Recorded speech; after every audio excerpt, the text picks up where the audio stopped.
शाम का समय था और अजय अपने दोस्तों के साथ गांव के चौराहे पर बैठा हुआ था। अचानक गांव के बुजुर्ग रामू काका वहां पहुंचे और बोले, तुम लोगों को इस समय घर पर होना चाहिए, रात होने वाली है, स्त्री का समय आ रहा है। अजय और उसके दोस्त हंस पड़े। काका, आप भी ना ये स्त्री वाली कहानियां कब तक सुनाएंगे?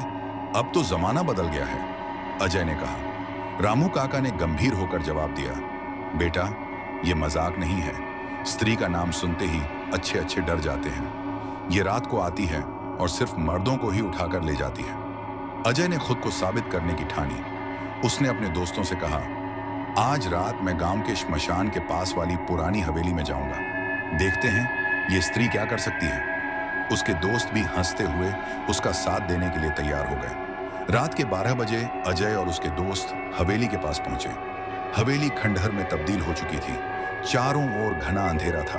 केवल चांदनी की हल्की रोशनी ही उनकी राह दिखा रही थी। वे हवेली के अंदर गए और वहां बैठकर स्त्री के आने का इंतजार करने लगे। कुछ समय बीता और अचानक हवेली के अंदर एक ठंडी हवा चलने लगी। अजय के दोस्त घबरा गए, लेकिन अजय अपने डर को छुपाते हुए बोला, कहीं कुछ नहीं है, ये सब हमारा भ्रम है। तभी एक धीमी दर्द भरी आवाज सुनाई दी, कौन है यहाँ? सभी चौंक गए। आवाज स्त्री की थी, लेकिन वह आवाज ऐसी थी जैसे किसी की आत्मा बहुत दर्द में हो। अचानक दरवाजे के पास एक परछाई दिखाई दी। परछाई एक महिला की थी, लेकिन उसका चेहरा धुंधला था। उसके लंबे बिखरे हुए बाल और सफेद साड़ी हवा में लहरा रही थी। उसकी आंखें लाल और चमकदार थीं, जैसे कि उसमें आग लगी हो। अजय ने खुद को साहसी दिखाने के लिए आगे बढ़ते हुए कहा, कौन हो तुम? क्या चाहती हो? स्त्री ने धीरे धीरे आगे बढ़ना शुरू किया और कहा, मैं वही हूं जो रात को आती हूं।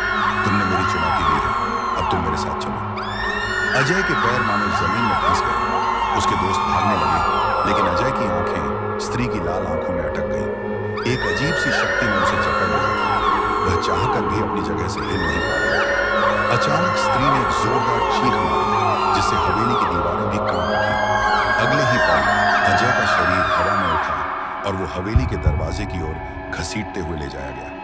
उसके दोस्तों ने डर के मारे भागते हुए देखा कि अजय की चीखें हवा में गूंज रही थीं। अगले दिन गांव वाले अजय को बहुत ढूंढते रहे, लेकिन वह कहीं नहीं मिला। सिर्फ उसके दोस्त वापस आए और उन्होंने गांव वालों को बताया कि उन्होंने स्त्री को अपनी आंखों से देखा है। अब जब भी रात होती है, गांव के लोग अपने घरों में दुबक जाते हैं, क्योंकि स्त्री का आतंक अभी भी जीवित है। वह हर रात आती है और उन लोगों को ढूंढती है जिन्होंने उसकी चेतावनी को नजरअंदाज किया था।